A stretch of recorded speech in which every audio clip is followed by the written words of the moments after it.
주기도문은 오늘 말씀을 좀 함께 오늘부터 드리려고 하는데요. 주기도문은 우리 주님께서 제자들에게 너희는 이렇게 기도하라 하면서 가르쳐 주시는 기도의 내용입니다. 왜 기도를 제자들에게 가르쳐 주셨을까? 물론 제자들이 예수님에게 우리에게도 기도를 가르쳐 주세요 이렇게 부탁한 것도 있고요. 또 근본적으로 우리 사람들은 이 기도를 거부하는 존재들이다 그래요. 우리 안에 있는 죄악의 본성이 전능자 하나님이라고 할지라도 그분에게 자발적으로 나가 기도하는 것이 익숙하지 않습니다. 내 스스로 할 거야, 나 혼자 해낼 거야, 이런 마음이 훨씬 많지 하나님께 잘 의지하고 하지 않는, 즉 기도를 거부하는 그런 본성을 가지고 있기 때문에 기도는 배우고 훈련하면서 익혀나가는 것이다. 그리고 기도를 한다고 그래도 마땅히 구할 것을 잘 알지 못하는 그런 일들이 우리 가운데 많이 있습니다. 특별히 우리나라는요, 무려 3,500년 이상 이 무속신앙에 찌들어 있는 그런 역사가 있다 보니까 미신에서 갖고 있는 그런 주술적인 기도의 형태, 이런 것들을 우리 민족이 의외로 많이 가지고 있어요. 그래서 기도를 한다고 하지만 전능하신 하나님께 드리는 기도가 무속적인 주술적인 그런 기도에 머무르는 그런 경우도 없지 않아 많이 있습니다. 기도를 배워야 하는 이유는 기도가 그만큼 우리에게 유익한 것이기 때문에 그래요. 기도를 통해서 우리가 영적으로 더 깊어질 수 있고, 또 기도를 통해서 삶에 다가오는 수많은 문제들을 해결해 나갈 힘을 공급받는 그런 통로가 되기 때문입니다. 예수님도 기도하셨어요. 시간을 정해서 정기적으로 새벽 이른 미명에 큰 사역을 하시고 지쳤을 때에도 예수님은 한적한 곳에 가서서 기도하셨어요. 예수님의 기도가 성경의 몇몇 곳에 나오는데 그 중에서 요한복음 17장은 전체가 다 예수님의 기도문으로 되어 있습니다. 그 외에도 마태복음 5장, 6장, 7장에 보면 예수님의 산상설교 아닙니까? 그 설교에도 나옵니다. 이 설교의 한 중간 부분에 예수님이 기도를 가르치신 내용이 나와 있다 하는 것은 또 특별한 의미가 있어요. 그러므로 주기도문 안에서 우리의 신앙의 길과 또 신학의 사상과 삶의 모든 원리들, 이것이 그 주기도문 안에 다 담겨 있다, 이렇게 말을 하기도 합니다. 그만큼 주기도문이 내용적으로나 또 우리의 삶의 영적으로나 중요한 것이기 때문에 그래요. 그 내용을 가만히 들여다보면요, 어느 것 하나 빼놓을 수 없는 아주 주옥같고 중요한 기도의 내용들이 주기도문 안에 담겨 있습니다. 그러니까 여러분 주기도문 하실 때 그냥 무슨 폐회를 위한 그냥 시그널처럼 그렇게 쭉 외워버리지 마시고 의미를 늘 생각하면서 이 기도를 드리시면 그만큼 유익이 많이 있습니다. 사도신경 우리의 신앙 고백이죠. 거기와 마찬가지로 주기도문에도 크게 두 그룹으로 주제가 되어 있어요. 앞에 세 가지는 하늘에 속한 것이고 또 뒤에 네 가지는 땅에 속한 것입니다. 그러니까 기도를 드릴 때에도 균형이 필요하다. 그래서 기도의 요소를 가르칠 때 찬양, 감사, 자백, 간구, 그렇게 가르치죠. 그리고 예수님의 이름으로 기도합니다. 그래서 우리 새가족 교육할 때도 우리 주일학교에서도 꼭 가르치는 내용 중에 있어요. 기도의 내용에 이렇게 균형을 잡기 위해서 그렇죠. 하늘에 관한 것만 우리가 이야기하게 된다 그러면 어떻게 보면 이 현실적인 면에서는 좀 와닿지 않는 그런 기도에 머무르고 말 거예요.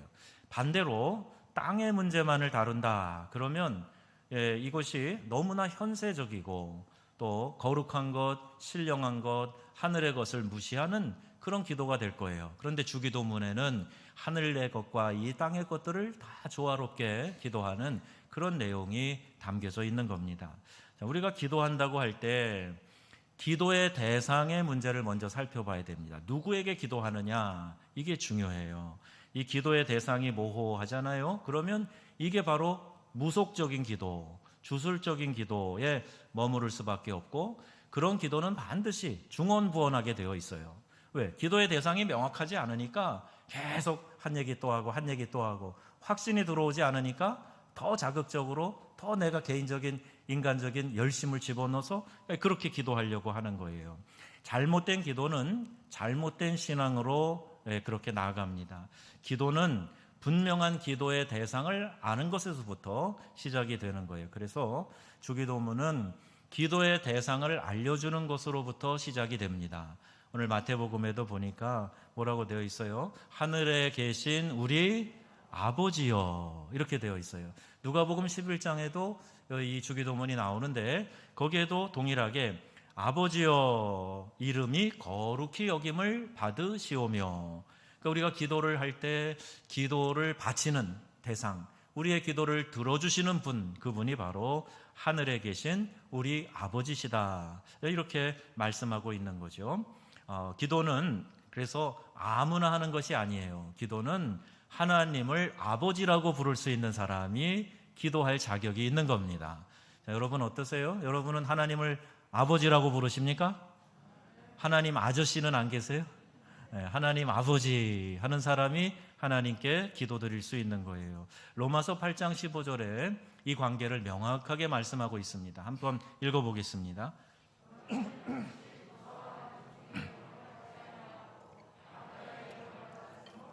우리가 아빠, 아버지라고 부르짖느니라. 아멘. 비록 양자이지만 하나님께서 우리를 자녀 삼아 주셨단 말이에요. 그래서 그 하나님을 향해서 아빠 이렇게 부를 수 있는 거예요. 아버지 이렇게 하나님을 호칭할 수 있는 겁니다.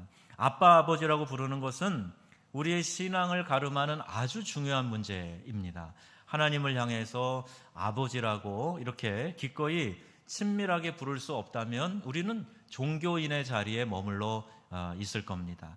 여기 하늘에 계신이란 표현은 육신의 아버지와 구별되는 표현이죠. 초월적인 분이라는 의미죠. 우리와는 다른 존재시고 전능하신 여호와, 그분이 바로 우리 아버지 하나님이시다, 이런 의미를 가지고 있어요. 초월자이시지만 동시에 우리와 함께 계시고 또 우리의 그 기도에 귀를 기울여 주시는 분이다, 이런 의미가 다 담겨져 있는 표현이 바로 아버지라는 표현입니다. 제가 이제 종교학을 공부할 때도 보면요, 이렇게 친근하게 절대자, 신에 대해서 아버지라고 부르는 그런 종교를 제가 보질 못해요. 알라라고 하는 대표적인 이슬람교도 그 알라 신은요, 진노하는, 인상 쓰고 있는, 죄지면 벌 주는 그런 이미지가 강하지 사랑의 이미지는 코란에 하나도 나오지 않습니다. 그런 걸 보면 우리는 하나님을 이렇게 가까운 대상으로, 친밀한 대상으로, 더군다나 아버지라고 부를 수 있으니 이게 얼마나 우리에게 큰 특권이요 또 우리에게 좋은 기회입니까? 세상의 아버지는 비록 한계가 있어요. 나빠서가 아니에요. 내 능력에 한계가 있기 때문에 자식에게 무엇을 잘 해주고 싶어도 아빠 노릇을 잘 못할 수 있어요. 또 아버지가 가지고 있는 특성이 어머니랑 또 좀 다르잖아요. 그래서 이 아이와 함께 공감하는 부분이 아버지는 좀 약할 수도 있어요. 아이가 아무리 아파도 아버지는 힘들면은 코 골고 잘 수 있어요. 그거 가지고 어머니들이 막 뭐라 그러면 안 됩니다. 그런 요소들이 좀 있단 말이에요. 싫어서가 아니라 내가 부족해서 그렇게 연약함이 이 자녀와 부모와의 관계에서도 나타날 수 있습니다. 내 아버지와 어머니는 완벽한 줄 알았는데 철들고 보니까 우리 엄마 아버지도 실수가 많았어. 이거 우리 인간사에서 그냥 누구나 다 느끼는 부분 아니겠습니까? 김정현 씨가 쓴 소설 아버지라는 곳에 어깨가 처지고 삶을 힘겨워하는 그 아버지의 모습을 잘 묘사한 그런 글이 있습니다. 그런데 하늘에 계신 아버지는 어떠십니까? 하늘에 계신 아버지는 완전하신 분이세요. 능력이 제한되어 있어서 못해 주시는 분이 아니세요. 우리를 실어버리시는 분이 아니시고 늘 사랑으로, 늘 눈동자처럼 지켜보시고 함께 하시는 분이세요. 그래서 그분이 우리에게 이렇게 말씀하십니다. 은밀한 중에 지켜보신다. 그러므로 마태복음 6장 33절에도 너희는 먼저 그의 나라와 의를 구하라, 그리하면 이 모든 것을 너희에게 더하시리라 말씀하세요. 요한복음 15장에도 너희가 내 안에 거하고 내 말이 너희 안에 거하면 무엇이든지 원하는 대로 구하라, 그리하면 이루리라. 우선순위에 대한 말씀이죠. 그리고 기도가 응답될 때 우리가 어떤 위치에 있어야 되냐, 그 말씀이지요. 하나님의 뜻 가운데 간구하는 모든 것들 하나님이 들어 응답해 주신다고 말씀하고 있습니다. 또 마태복음 7장 11절에도 우리 함께 읽어요. 하늘에 계신 너희 아버지께서 구하는 자에게 좋은 것으로 주시지 않겠느냐. 아멘. 육신의 부모도 자식이 뭘 구하면 좋은 것으로 주려고 그러는데, 하물며 하늘에 계신 너희 아버지께서 구하는 자에게 좋은 것으로 주시지 않겠느냐, 이렇게 말씀하고 계시는 거예요. 우리 아버지는 전능하신 하늘 아버지이심을 믿으시기 바랍니다. 전능자이시란 말이에요. 못하실 일이 없다는 거예요. 아버지라는 이름은 또한 친근한 언어로 우리에게 모든 것을 최선을 다해서 주시는 분, 그런 이미지 아니겠습니까? 그 능력 많으신 하나님이 모든 것을 최선을 다해서 우리에게 주신다면 우리의 삶이 곤궁할 이유가 없지요. 우리가 낙심할 이유가 없지요. 그 하나님이 모든 것을 다 책임져 주시는 든든한 아버지 같은 분이시기 때문입니다. 예수님도 하나님을 아버지라고 불렀어요. 단 한 번 아버지 대신 하나님이라고 부른 게 십자가에 달려 계실 때예요. 엘리 엘리 라마 사박다니 하실 때, 나의 하나님 어찌하여 나를 버리시나이까. 그 십자가 위에서 처절한 고통 가운데 계실 때는 예수님이 늘 사용하던 친근한 단어 아버지라고 못했어요. 왜? 죄인의 대표로 인류의 모든 죄를 지고 십자가에 달려 계시는 죄인이었기 때문에 그가 하나님 아버지라고 호칭을 했던 것입니다. 그 외 대부분의 경우 하나님을 아버지라고 불렀죠. 그리고 그 아버지 하나님을 오늘 우리 믿는 신자들에게도 아버지라고 부를 수 있도록 그 길을 열어주신 분이 바로 우리 주님이시다 하는 거예요. 이 아버지라는 단어 속에서 깨닫게 해주시는 기도의 세 가지 의미가 있습니다. 이렇게 아버지라고 호칭하도록 하신 이유가 이거구나, 이렇게 기도하라고 우리에게 말씀하시는 거구나 하는 것 세 가지가 있는데, 그 첫 번째는요, 기도는 관계에서 시작이 된다는 거예요. 기도가 뭐라고요? 관계라는 겁니다. 기도는 관계예요. 누구와의 관계죠? 하나님 아버지와의 관계입니다. 인간에게 중요한 것은 어디에 소속되느냐에 있어요. 내가 누구에게 속해 있느냐, 이게 정체성의 문제이고, 이건 인간에게 꼭 필요한 겁니다. 어느 조직이든지 그 소속감이 분명하지 않으면 내 자신이 먼저 불안해요. 안정감을 찾지 못하는 겁니다. 그래서 분명한 내 소속을 가지고 다른 사람들과 교류하면서 함께 협력해 가는 것이 제일 이상적인 거예요. 어디 소속된지도 모르고 이리저리 부평처처럼 왔다 갔다 하면요, 그만큼 안정감을 찾지 못하는 겁니다. 나라가 대표적인데, 여러분, 나라가 없으면 정말 세계 어디에 가도 발붙이지 못하는 그런 외로움을 겪게 돼요. 정체성에 심각한 문제를 갖게 됩니다. 쿠르드족이 아직까지 나라가 없지요. 이스라엘도 2000년 동안 자기 나라 땅 없이 전 세계를 유리방황했어요. 이런 문제들, 보트피플이 돼서 전쟁 피하려고 나갔는데 어디 내 나라가 없으면 어디 안착하지 못하는 그런 어려운 문제가 있습니다. 이렇게 내가 누구인가를 확인하는 것 참 중요합니다. 우리가 한 가족, 나는 누구의 자녀다, 누구와 형제 관계다, 또 내 손자, 중손자는 누구다, 이런 관계도 다 이 소속을 말해주는 거예요. 고아가 되면, 또 입양이 되어 살아가면 내가 누구인가에 대한 심각한 문제, 이 정체성의 문제를 겪게 된다 그래요. 그래서 나이가 들어서도 내 뿌리를 찾으려고 하는 그런 마음이 누구에게나 다 생기게 된다는 겁니다.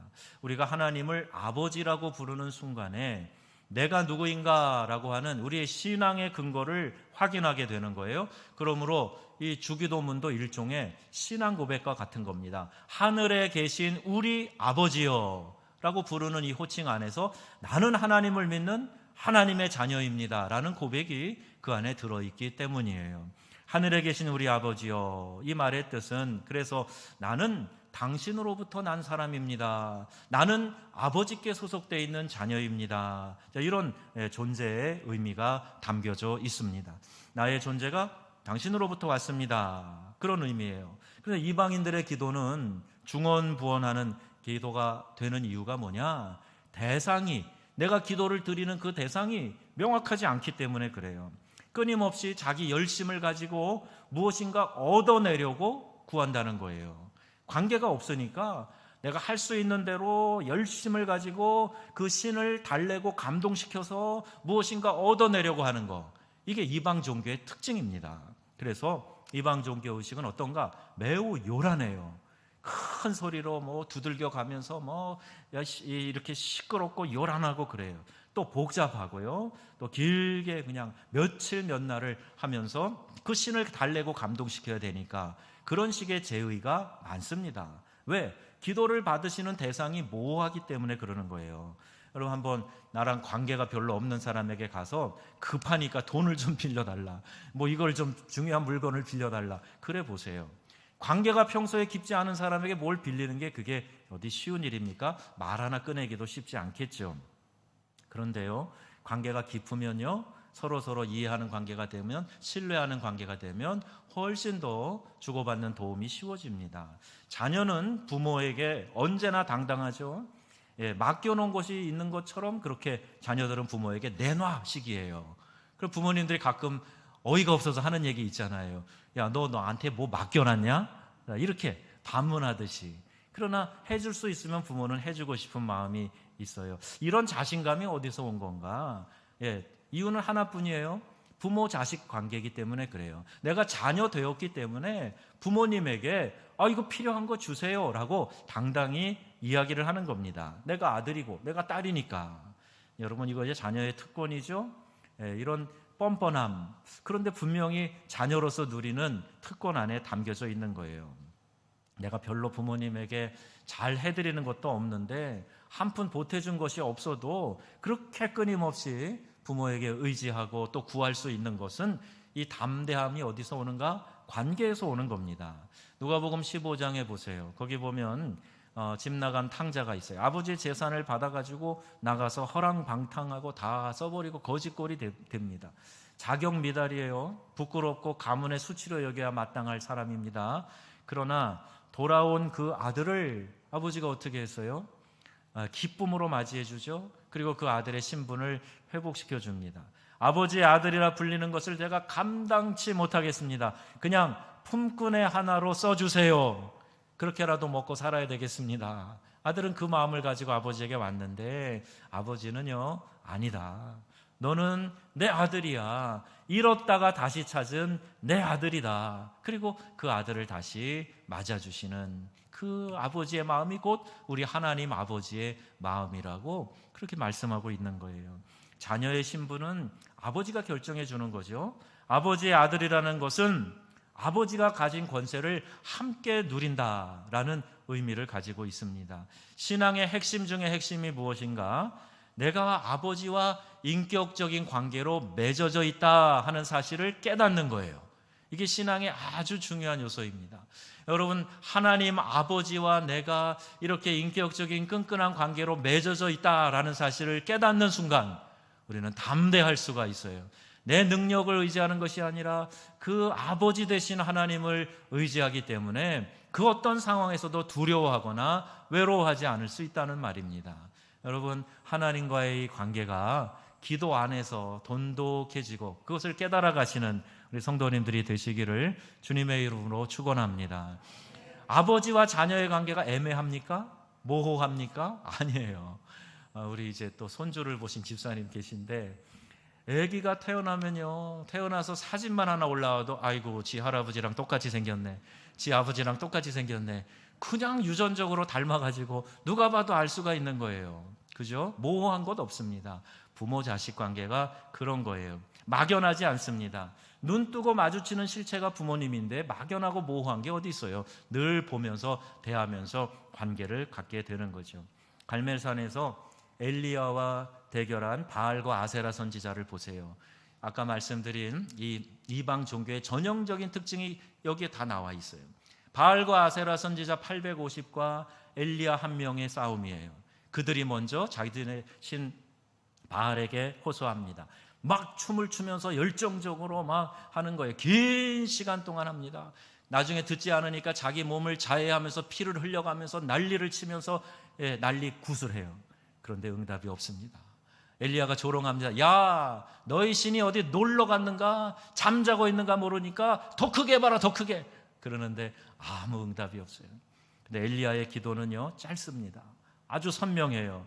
그런데 하늘에서 불이 내려서 번제단의 제물을 확 태워버리는 거예요. 여러분, 기도가 이런 겁니다. 하나님 앞에 막 중얼중얼 나도 알지 못하는 얘기로 시간 보내는 게 기도가 아니고요, 선명하게 분명하게 아버지와 나와의 관계를 깨닫고 아버지, 그리고 그 하나님 아버지께 내 마음을 올려드리고 하는 거예요. 기도를 너무 복잡하게 해서는 안 됩니다. 간단하게 하는 거예요. 단순하게 내 마음의 진솔함을 그냥 쏟아내는 거예요. 이게 중요합니다. 우리 아버지 앞에 구하는 것이기 때문에 그래요. 지금 내가 무엇을 구하느냐 보다 중요한 게 있어요. 잘 들으세요. 뭘 구하느냐 보다 더 중요한 게 뭐겠어요? 누구에게 구하느냐, 이게 중요합니다. 어떤 것을 막 다 아이고 요거 빠졌네, 그래갖고 불안하니까 구한 것, 구하지 못한 거 다 들어주세요. 이걸 나중에 기도 미사 요구처럼 집어넣는데 그럴 필요 없어요. 그냥 나와의 관계가 무엇인가를 먼저 깨닫는 게 중요합니다. 아버지 하나님께 집중해서 기도하는 이 기도의 집중력이 필요하다는 거예요. 누구에게 기도하고 있는지를 정확히 깨닫는 것이 중요하다는 거예요. 기도는 그분과 나와의 관계를 확인하는 데서 출발한다. 그래서 기도는 하나님과의 관계다, 이렇게 이야기하는 겁니다. 여러분, 아버지 하나님과 관계가 돈독해지셔서 기도가 일상이 되고 재밌어지시기를 주님의 이름으로 축복합니다.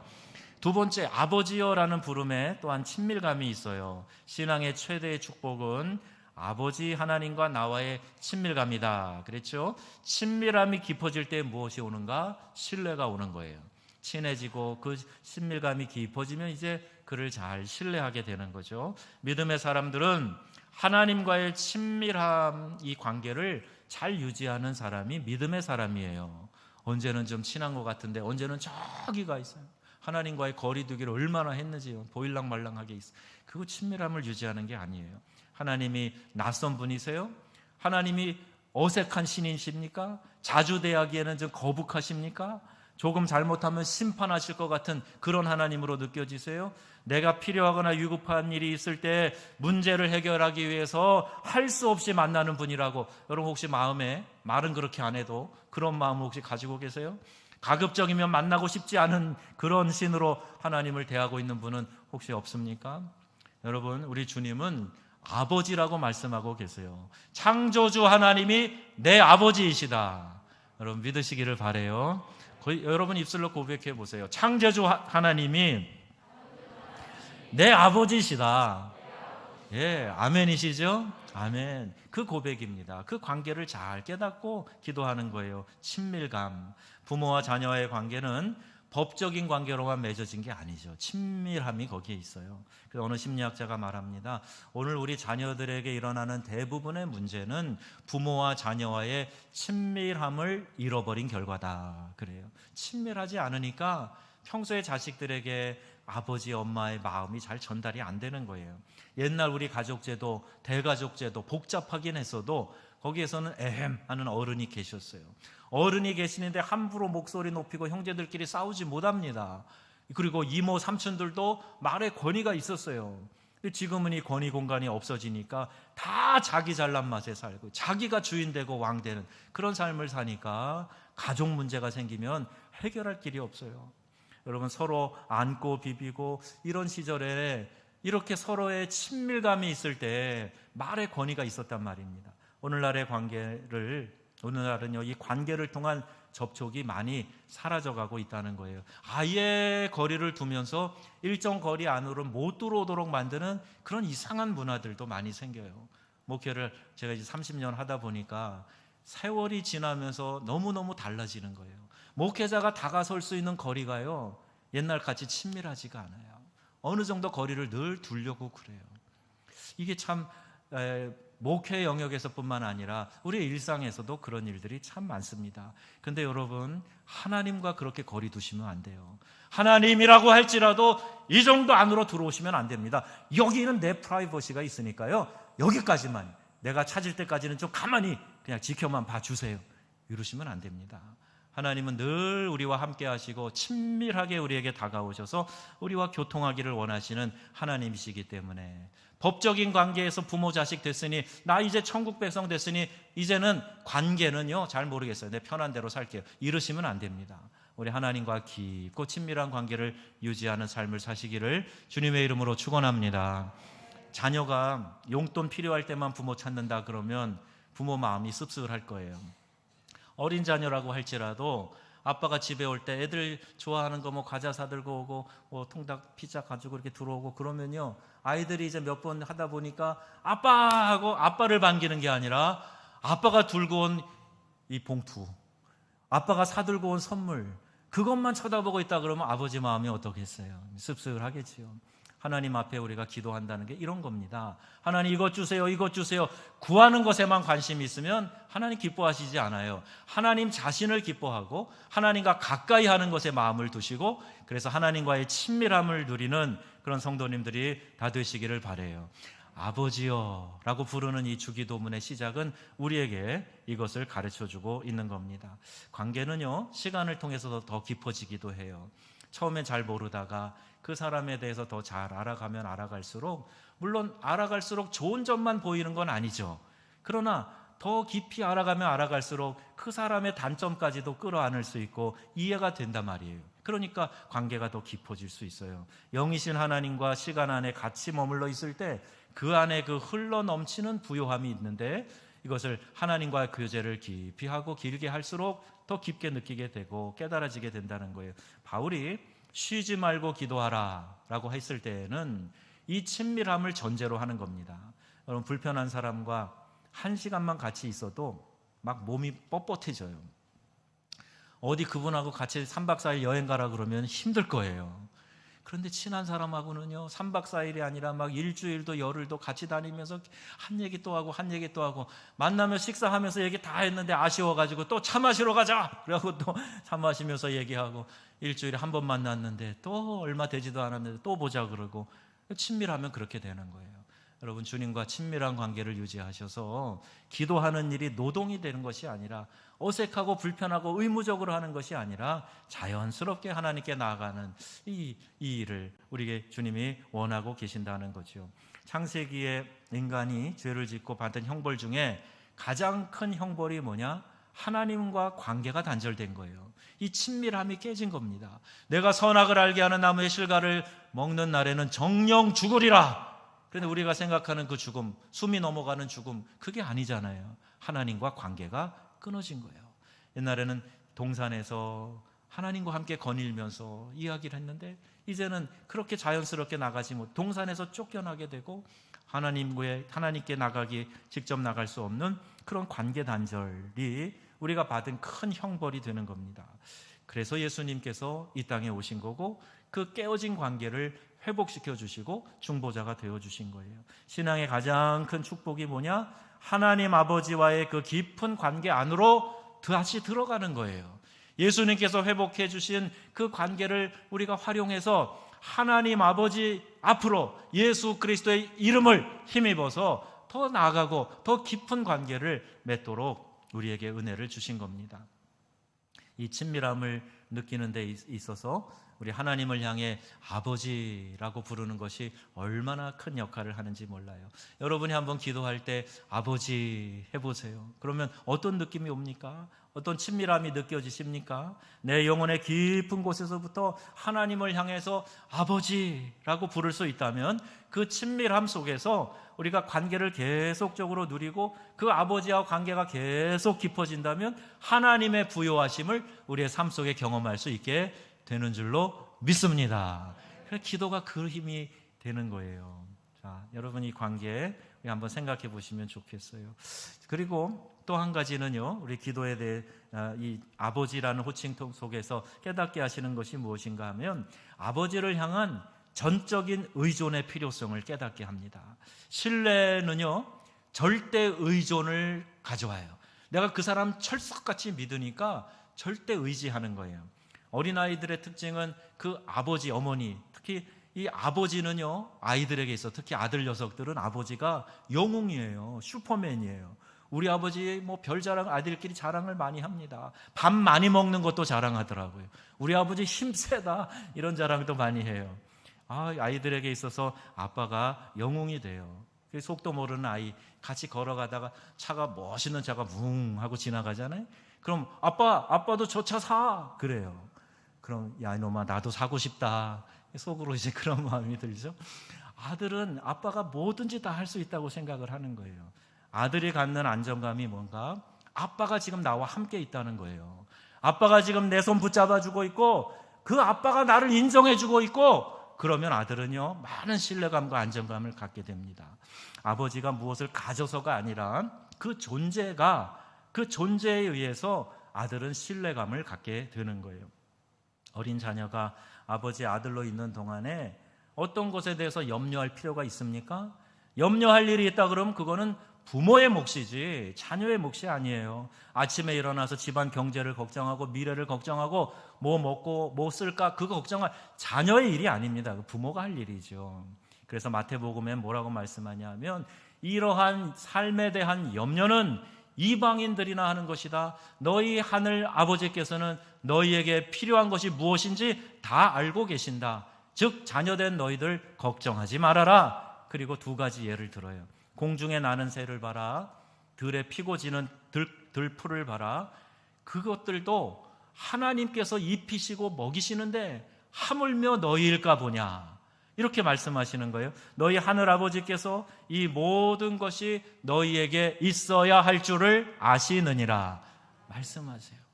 결국 아버지를 얼마나 신뢰하느냐의 문제라는 거예요. 하나님이 모르실까 봐 막 알려주는 듯한 기도를 하시는 분이 계세요. 하나님 이거 알고 계십니까? 이런 식의 기도. 하나님 이때까지 안 되면 곤란해지는 거 아십니까? 잘 기억해 주세요. 밑줄 쳐놓고 이 달력에도 좀 써놓으세요. 이런 식의 기도를 하는 분이 계세요. 근데 하나님은 우리가 간구하지 않은 것도 우리가 모르고 있는 것도 너희에게 필요한 것을 아버지께서 아신다고 말씀하고 있습니다. 여러분 이 하나님을 철저히 신뢰하시기를 바랍니다. 내가 얼마나 애를 써서 끌어모으고 열심히 해서 무엇을 얻으려는 노력으로 우리에게 평안이 오고 기쁨이 오는 것 아닙니다. 오직 아버지 하나님을 얼마나 신뢰하느냐에 따라서 우리의 인생이 달라지는 겁니다. 하나님을 온전히 아버지로 신뢰하면 묵직한 안정감이 있어요. 웬만한 문제가 와도요 호들갑 떨지 않고 우리가 팔딱팔딱 거리지 않고 묵직한 안정감이 있어요. 세상의 무엇으로도 흔들 수 없는 그 안정감, 이게 하나님을 얼마나 신뢰하느냐에서 오는 겁니다. 요동하지 않는 안정감. 여러분 이런 일이 있다면 얼마나 좋겠어요. 우리가 무슨 일이 옆에서 일어나도요 마치 어린아이가, 젖 먹는 아이가 엄마 품에서 젖을 물고 있으면 밖에서 뭐 무슨 시끄러운 난리가 나도 아랑곳하지 않는 것 같은 그런 평안함, 이거 우리가 신뢰관계 속에서 얻는 거라고 말씀하고 있지 않습니까? 아버지 하나님의 자녀라면 그래서 염려하지 말라는 거예요. 내가 무엇을 구해서 응답받는 것 이전에 우리가 경험해야 하는 것은 아버지의 아들로서 염려를 그치고 살아가는 것, 이걸 먼저 배워야 됩니다. 우리는 인생에서 얼마나 염려가 많은지 몰라요. 염려하면 할수록 더 많은 염려거리가 찾아옵니다. 어떻게 해야 염려를 없애는가? 그 대답은 하나예요. 아버지를 전적으로 신뢰하는 겁니다. 하나님 아버지를 절대적으로 의지하는 거예요.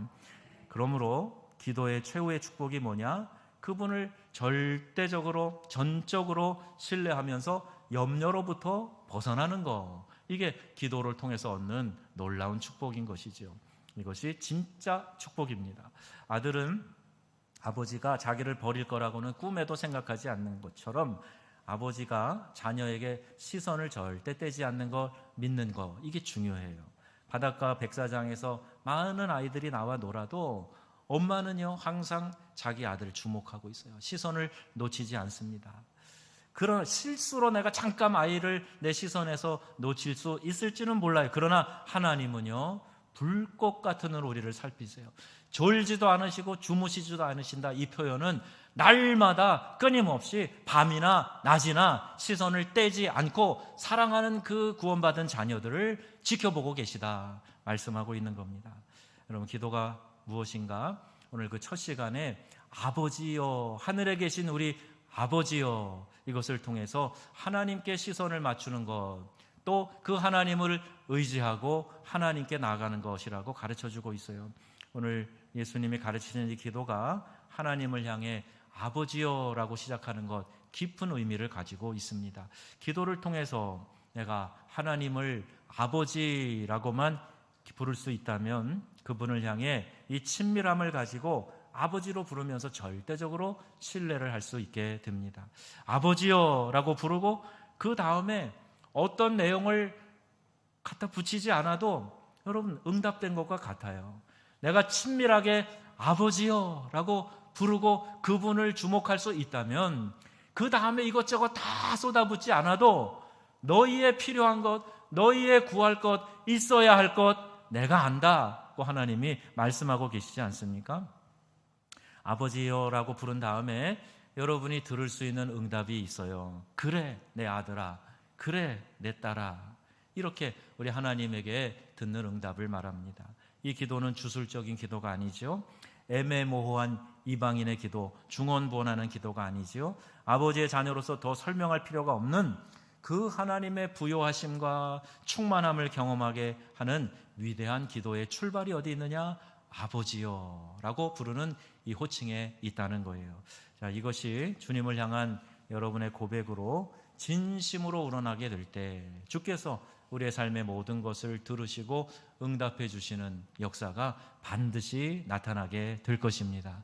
여러분, 이 한 주에 더 많이 하나님 아버지, 하늘에 계신 우리 아버지여 라고 한번 불러보세요. 그리고 하나님이 나에게 주시는 마음의 응답들을 한번 깊이 간직을 해보세요. 그래서 하나님과 더 친밀한 기도의 관계로 나아가는 우리 복된 성도님들 다 되시기를 우리 주 예수님의 이름으로 축원합니다.